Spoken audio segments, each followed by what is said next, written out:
Hey guys, how's it going? I'm Nuki, and today I'm going to be showing you guys how to attach a metal ore to a metal rock harvest.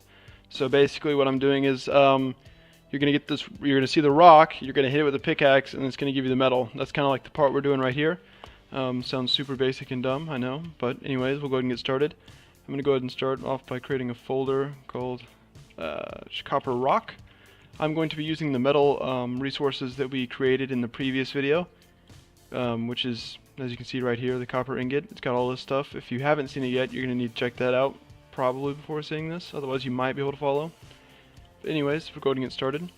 Let's see, let's search for metal harvest component. Okay, we see a few of them. There's a rich, correct us, and we'll just take the regular one. And we're going to drag this into the copper rock. Copy it. And we're going to go to sm_metal rock. We're going to need the static mesh. Copy it. And then we're going to need the foliage settings. And we're going to copy that as well. Now we got these three things right here. So what we're going to go ahead and do is we're going to rename them to what we need them to be named. Copper harvest. _my mod. There's not going to be any ingrams in this one because you're not going to be crafting the rocks, obviously, so there's no reason for that kind of stuff.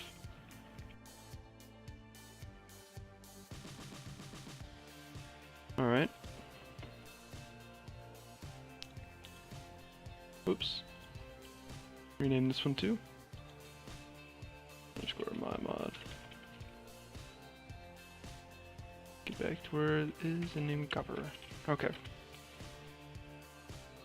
So now that we've got this, we're going to go into the copper harvest component, and we're going to look through this. We have two resource entries. We got 16 members in each of these drop downs. Primal item resource stone, and the primal item resource metal. So you can see this is where when you hit it, it's going to give you metal. We're going to go through, we're going to find our copper ingot. Let's find the copper ore. Here's the copper ore, not the ingot, the ore. And we're going to reference that. So now when you hit the rock, it's going to give you copper. Oops, I'm sorry. Yeah, that's right. Alright, and then we have the, let's see. This is going to tell you like the basic kinds of damage that can happen to it. So you see the metal hatchet, metal pick, medium dino, and the stone pick. And you can obviously adjust those, add new things, add new tools and stuff like that for different components. Alright. And we can obviously, if you'd like, you can adjust this. You can get rid of the stone so you only get metal from it. You can do all kinds of stuff with that. Or just make it a different kind of metal so you get two kinds of metal from it. Descriptive name doesn't really matter. This stuff matters all that much. Let's see. Damage indicator amount, give item entry.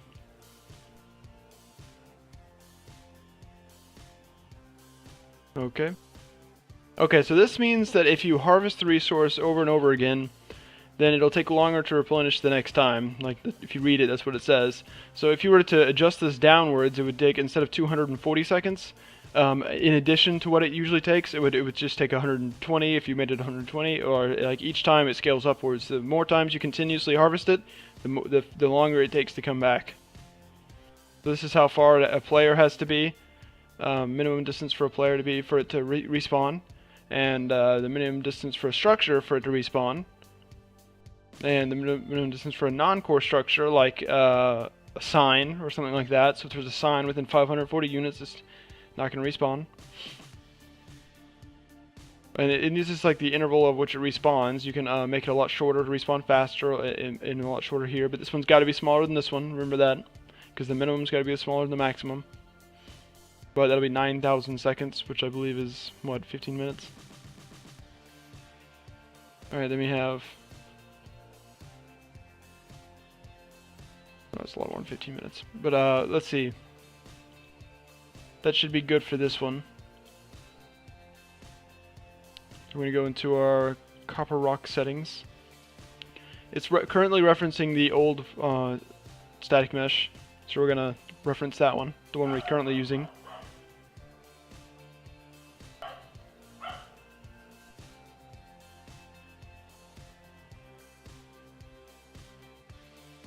Alright, now you can see right here, this is where the attached component class is.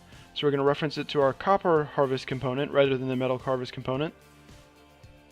And the, let's see, there's stone harvest impact emitter. That doesn't mean anything except for it shows like little particles when you hit it, so don't worry about that.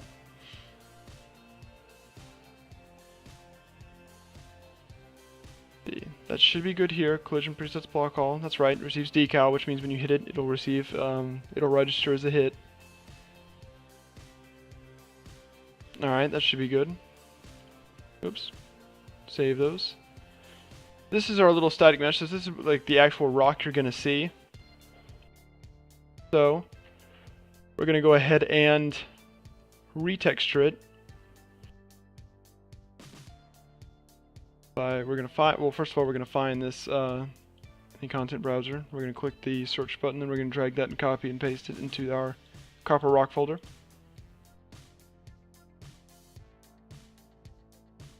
Find the, here we go. Here's the metal rock texture. We're gonna look for that, and then we're gonna drag that one up the same way.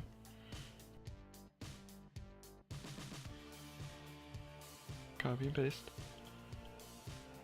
Now we can see this here. We can we're just gonna make it interesting for the sake of the video. Very yellowish. Let's see if we can get our hue right. Well, that's not what copper looks like. Yeah, that's better.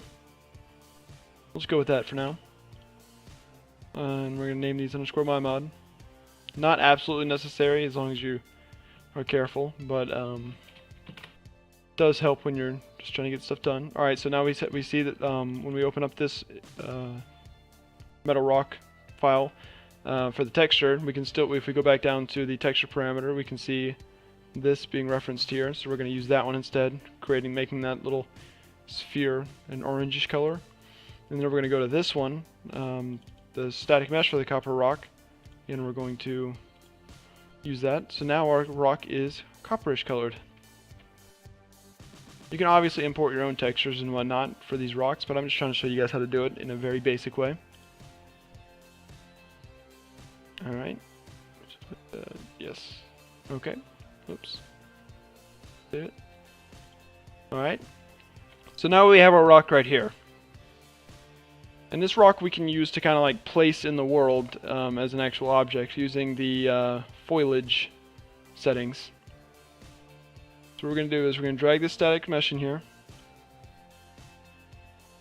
We're going to use these settings for it. Then we're going to go to the show the instance settings. Pull this down right here. Open this up. And let's make sure these things are the same. When you scroll down, you can see clustering. Everything's the same. Just make sure everything as we go down is the same. Attached component class needs to be the copper harvest component. Copper harvest component. We'll go ahead and click that. Now you can't really see it when it's like that, but there you go. Now you can read it. And you're going to scroll down to destroyed mesh is going to be this one. Go ahead and search for that. Go back to actor class. We just gotta make sure all these settings are the same, basically. Destroyed mesh base ignore self. Okay. Is not a falling tree, so we're not gonna make it a falling tree. Start in cold distance. It's gonna be 15,000 and 20,000. Cast shadow, yes. Effect light dynamic, no. Collision presets. It's gonna be block all. You're gonna have to just find it, but it's right here. Receives decals, yes. All right. That should work. We're going to click a little check mark, go to show paint settings, and we're going to paint it. So now you can see we have our little rock in this world. We have a lot of rocks. Alright, good enough. So we're going to go ahead and go back to everything normal settings. Ooh, sorry about that. Go ahead and click play. See all these rocks around here. Take out our pickaxe. Let me see. We don't have a pickaxe on us, do we? We do not. Let's give ourselves the resources to make one real quick.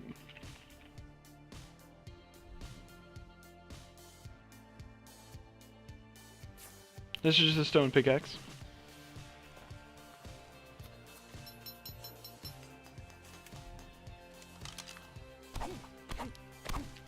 Got stone, stone, stone. Stone pickaxes do tend to get more stone, so you gotta remember that. But it should give us a copper here in a moment. Come on. Just give us one. Okay, well that didn't seem to work. We'll see if we can get one from this.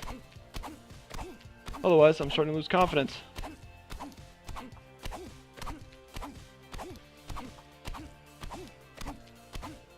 There we go, finally! Man, that took a long time. But as you can see, we've been getting copper. Check the inventory. 55 copper, because when I gave myself resources, it gave me 50, so now we have 55. But as you can tell, guys, it worked. So, if you're going to go paint this on the map, I'm going to create a tutorial soon on how to do that. Man, that's purplish, just not noticed that. But I'm going to show you guys how to do a quick little tutorial on this pretty soon, on how to paint it on the original map, the island, and it not break the entire map when you uninstall the mod. We'll make our own little sub-level and whatnot. But anyways, guys, thanks for watching the video. If you have any other questions, be sure to leave them in the comments below. Anything else you'd like to see, once again, leave them in the comments below, and I'll see you guys next time.